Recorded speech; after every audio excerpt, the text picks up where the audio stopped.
Hey everyone, VH here. Thank you so much for joining me today. Today we're going to be running through the Abyss factions lineup in Faction Wars.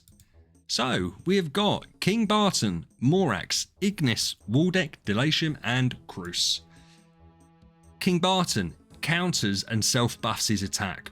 What that means, if he's getting hit 6 times a round, every single time he gets hit, he gets a 1-round attack boost. So by the time he's getting hit the 5th or 6th time, he's putting out some serious damage. Everyone that used to play back in the day when King Barton was meta will know exactly what I'm talking about. He can be an absolute menace. His active skill gives self-damage reduction and team damage reduction. Nice. And he has a chance to stun on his basic attack. Waldeck and Ignis. We'll talk about their death passives. We're obviously used to building these people up to 9-star. This isn't the case here. They're going to be V4'd heroes the same as everybody else. The death passives will get procced, but we're not planning on it. We're not building around it. But when it does happen, it's still fine. At least, unlike everyone else, it's still going to give a boost that other factions don't get, right? But with Waldeck, he does have the potential to burst. And he does his ability, which gives extra damage and healing off that damage. So yeah, Waldeck is going to be crucial. I always thought that Waldeck would make a really interesting first E5. So it'll be interesting to see how he pans out against everyone else at an equal level. Ignis, energy feeding, more team damage reduction and lots of heals. So yeah, Ignis, really nice solid support hero. Not going to offer anything on the offensive side, but as a support in the PvP side, great. Morax, one of my favourite heroes in the game. Big burst.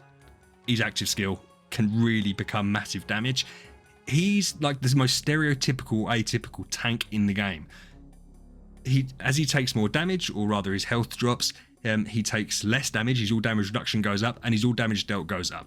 His passive skill boosts, precision crit, really beautiful, so he's going to be hitting through loads of blocks, and he can cleanse 1 debuff. So all round, really nice solid hero. And Delatium. So between Morax and Waldeck, we're going to see a lot of dots.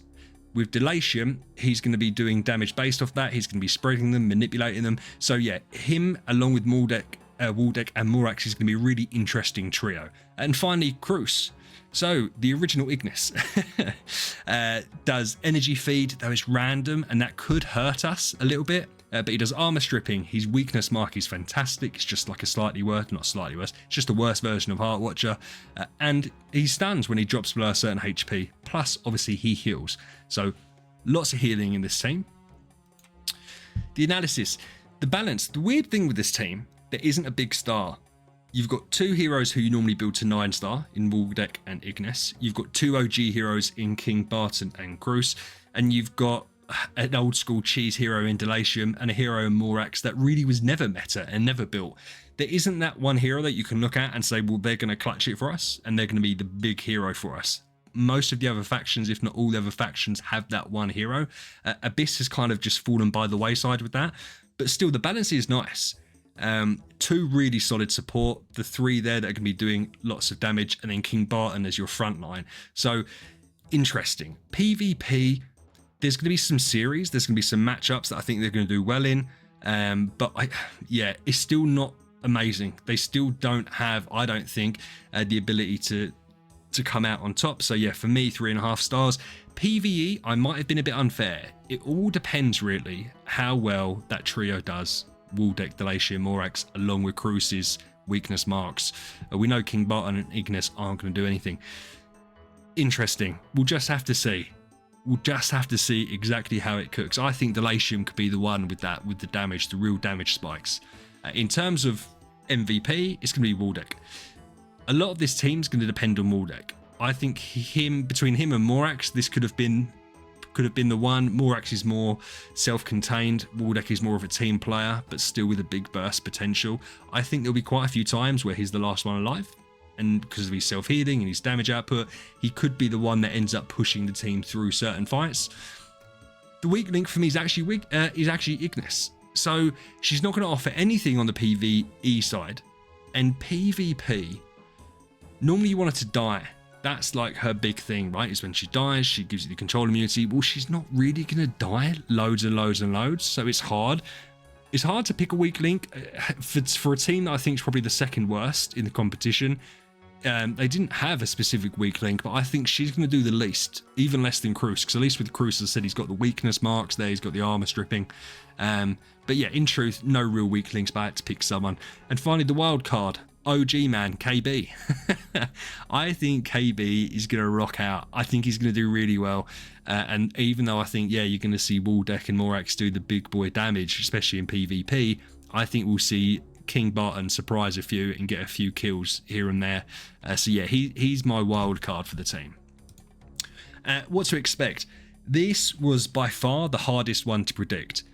I think they're going to come 5th overall. I think PvP, PvE, they're going to become between 4th and 6th in both of those categories. As I said, PvE, they might surprise me. PvP, I just don't see it. I really don't see them making a splash. I don't see it. I think there's too much strength in the other factions, and I don't think they're going to come bottom. I already think I know who's going to come bottom. I think it's quite obvious who's going to come bottom. But yeah, for me, they'll be 5th. But I think they'll be tighter to the top 4 than maybe I'd expect at the start of this. We'll just have to see how it pans out. But yeah, for me, a super fun team. 2 out-and-out supports. OG, King Barton at the front line, and then the Morax, Waldeck, Delacium trio. It might not be the best team. It's possibly my favouriteest team, most favourite team. But yeah, we'll just have to see how it goes. But anyway, tournament starting Saturday, 29th of November, 7 o'clock here on YouTube UK time. Please like and sub. Stay safe. VH out.